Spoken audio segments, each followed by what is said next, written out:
السلام علیکم ورحمۃ اللہ وبرکاتہ۔ الحمدللہ رب العالمین والصلاة والسلام علی سید المرسلین والعاقبۃ للمتقین، اما بعد۔ ہمارا جو پہلے 3 قسطوں پر مشتمل بیانات تھا وہ تھا کہ دشمن اسلام کو قرآن پاک پڑھنے کی دعوت، کہ ہمارا مسلمانوں کا آپ کو یہ دعویٰ ہے، چیلنج ہے کہ آپ ایک دفعہ قرآن مقدس کو پڑھیں، یقین کے ساتھ پڑھیں، غور و فکر کے ساتھ پڑھیں، تو انشاءاللہ الرحمن آپ دنیا اور آخرت دونوں میں کامیاب ہو جاؤ گے۔ تو اس حوالہ سے میں نے آپ احباب کے سامنے صحابہ کرام رضوان اللہ مجمعین جو قرآن ابھی پڑھا نہیں تھا، اس سے پہلے اسلام کے دشمن تھے، اسلام کو گالیاں دیتے تھے، پیغمبر اسلام صلی اللہ علیہ وآلہ وسلم کے دشمن تھے، پریشانیوں کا سبب بنتے تھے، لیکن جب اللہ کے حکم سے، اللہ کی توفیق سے انہوں نے قرآن کو سنا، پڑھا، اس پر غور و فکر کیا، تو وہ اسلام کے داعی بنے، اسلام کے مجاہد بن گئے، اور دین اور دنیا میں بھی اور آخرت میں بھی وہ کامیاب سرخرو ٹھہرے۔ آج ہم ماضی قریب کے حوالہ سے آپ کے سامنے چند واقعات رکھیں گے، کیونکہ قرآن مجید گزشتہ 14 صدیوں سے پوری دنیا کے انسانوں کے لیے مسلسل نور ہدایت سے لوگوں کو، انسانوں کو منور کر رہا ہے۔ جس طرح یہ پہلوں کے لیے ہدایت تھا، اسی طرح ہی یہ پچھلے قیامت تک آنے والے انسانوں کے لیے یہ نور و ہدایت ہے۔ قرآن مجید کے فیض و برکات میں آج تک کبھی کمی نہیں آئی، نہ یہ تعطل کا، نہ اس میں تعطل پیدا ہوا ہے۔ تو آج ہم پولینڈ میں ایک یہودی ربی عالم کے گھر پیدا ہونے والے، جو کہ سن 1900 میں پیدا ہوا، جس کا نام لیوپولڈ تھا، اس کا آج ہم ایک قصہ آپ کے سامنے بیان کرتے ہیں۔ اللہ اکبر۔ لیوپولڈ نے ویانا یونیورسٹی میں فلسفہ اور آرٹ کی تعلیم حاصل کی۔ عملی زندگی کا آغاز صحافت سے شروع کیا۔ اعلیٰ تعلیم حاصل کرنے اور ہر طرح کی دنیاوی نعمتوں سے مالا مال ہونے کے باوجود لیوپولڈ کہتا ہے کہ میری زندگی میں کبھی سکون نہیں تھا، کبھی میری زندگی میں حقیقی مسرت نہیں آئی تھی۔ میں پریشان تھا کہ میں کس راہ پر چل رہا ہوں۔ میں کسی اندھے جنگل میں محو سفر ہوں، جہاں درندوں کا خوف بھی لاحق ہے اور منزل کا سراغ لگانا بھی نامعلوم۔ وہ کہتا ہے کہ میں نے پہلی بار عیسائیت کا مطالعہ کیا، اسے سمجھنے کی کوشش کی، مگر بہت جلد مایوسی کا سامنا کرنا پڑا۔ میں نے یہ محسوس کیا کہ عیسائیت جسم، روح اور عقیدہ و عمل کے درمیان افسوسناک تفریق کی حامل ہے، جو اس زمانے کے انسانوں کی رہنمائی کرنے سے قاصر ہے۔ یہ ایک یہودی کہہ رہا ہے۔ تو 1922 کے آخر میں جرمن کے ایک اخبار نے لیوپولڈ کو مشرق وسطیٰ کا نمائندہ مقرر کر کے وہاں بھیجا۔ وہاں پر اس نے اسلام کا مطالعہ کرنا شروع کیا، اس کو بڑا موقع ملا وہاں پر کہ وہ اسلام کی تعلیمات سے اپنے آپ کو روشناس کر سکے۔ یہاں پر ایک بات میں اپنے دنیا کے تمام انسانوں کو یہ کہنا چاہتا ہوں کہ اس کے دل میں تڑپ تھی کہ میرے پاس اتنی تعلیم، اتنا میں خوشگوار زندگی کے میں دور میں رہ رہا ہوں، پیسے کی ریل بیل ہے، ہر چیز اللہ نے مجھے دی ہوئی ہے، لیکن ایک تڑپ تھی کہ میرا یہ سفر صحیح نہیں، مجھے وہ حقیقی خوشی جو ملنی چاہیے وہ نہیں مل رہی۔ یہ تڑپ تھی تو اللہ رب العزت نے اس تڑپ کی لاج رکھی اور یہ اسلام کا مطالعہ کرنا اس نے شروع کر دیا۔ وہ کہتا ہے کہ قرآن مجید کا مطالعہ کرتے ہوئے میرے سامنے اسلام کی ایک ایسی مکمل تصویر آ گئی جس نے مجھے حیرت زدہ اور مدہوش کر دیا۔ روح اور مادہ کی یکساں حمیت، عقل کی کار فرمائی اور پیغمبر اسلام صلی اللہ علیہ وآلہ وسلم کی بھرپور روحانی، معاشرتی، سیاسی زندگی اور اسلام کا بین الاقوامی مزاج دیکھ کر اسلام کے لیے میرا استدراک اور بڑھ گیا۔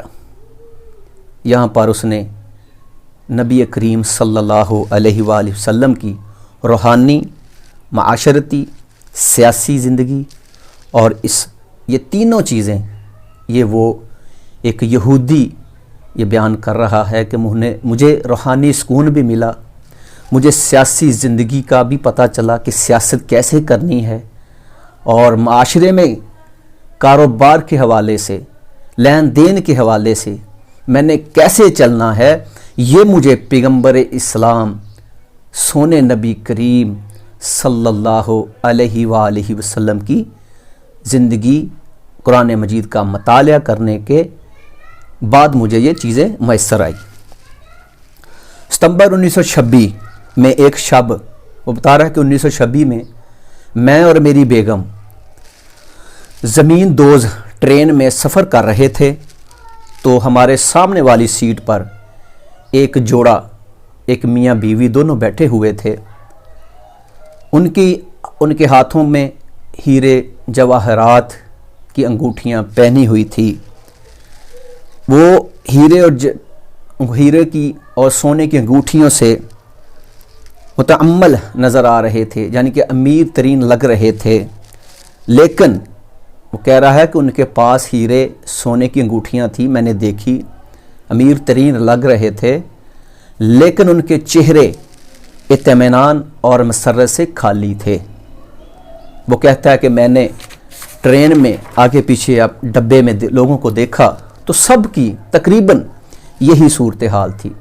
ہر شخص بظاہر خوشحال، لیکن ہر شخص کے چہرے پر ایک مخفی عالم کی جھلک موجود تھی۔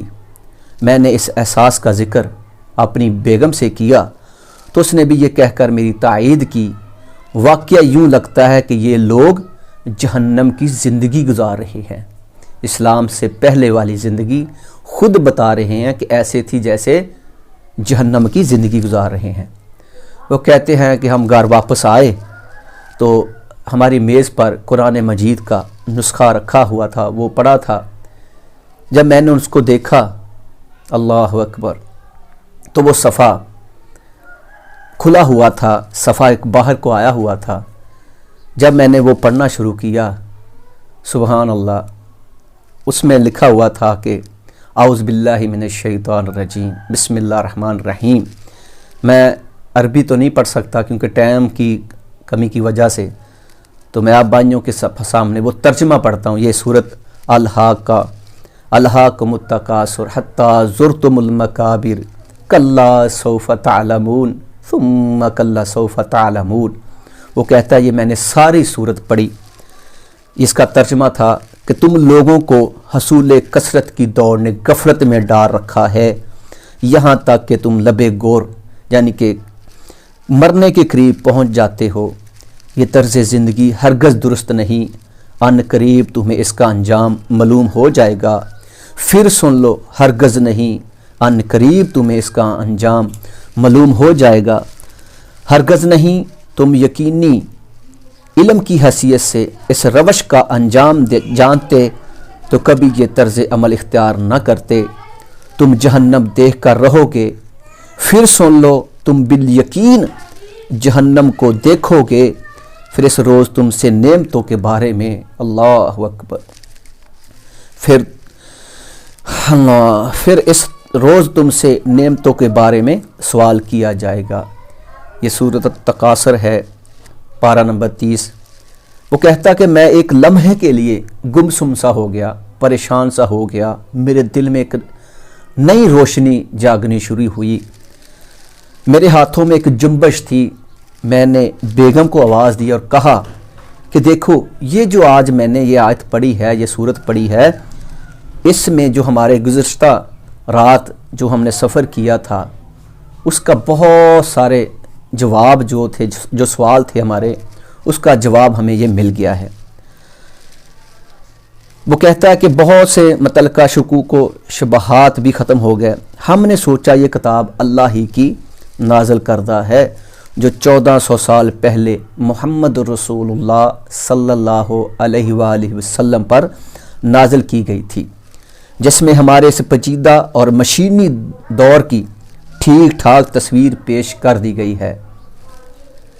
اب مجھے یقین ہو گیا کہ قرآن مجید کسی انسان کی تصنیف نہیں ہے، یہ تو رب العالمین کا کلام ہے۔ انسان لاکھ سمجھدار صحیح، وہ اب کہہ رہا ہے کہ انسان لاکھ سمجھدار، حکیم، دنا صحیح، مگر وہ 1400 سال قبل اس عذاب کی پیش گوئی نہیں کر سکتا جو 20ویں صدی کے لیے خاص تھا۔ اب وہ اپنے موجودہ دور کے حالات کو یہ کہہ رہا ہے کہ آج سے 1400 سال پہلے، 14 صدیاں پہلے کیسے کوئی انسان یہ تصور کر سکتا تھا کہ اس وقت یہ معاملات ہوگا، یہ پریشانیاں ہوں گی، یہ جہنم والا دور ہوگا، زندگی اس طرح گزاری، کیسے کوئی انسان کر سکتا ہے؟ میرا یقین ہو گیا یہ رب العالمین موجود ہے، یہ کتاب رب العالمین کا کلام ہے۔ اللہ اکبر۔ تو وہ کہتا ہے کہ دوسرے ہی روز میں برلن میں مسلمانوں کی ایک انجمن کے صدر کے پاس گیا اور اس کے ہاتھ پر کلمہ شہادت پڑھ کر میں نے اسلام قبول کر لیا۔ تو اس کا نام یونانی زبان میں لیو شیر کو کہتے ہیں، تو لہٰذا اس کا نام پھر محمد اسد تجویز کیا گیا۔ یہ وہی محمد اسد ہے کہ جو اپنے علم اور عمل کی وجہ سے پھر علامہ محمد اسد کے نام سے دنیا میں پہچانا گیا، اور پھر اس نے ایک دقیق اور قابل قدر کتاب روڈ آف مکہ تصنیف جو اس نے کتاب لکھی، وہ بہت مشہور ہوئی، اور اس تصنیف کو، اس کتاب کو پڑھ کر بے شمار لوگوں کو ہدایت نصیب ہوئی، وہ راہ حق کے ساتھی بنے۔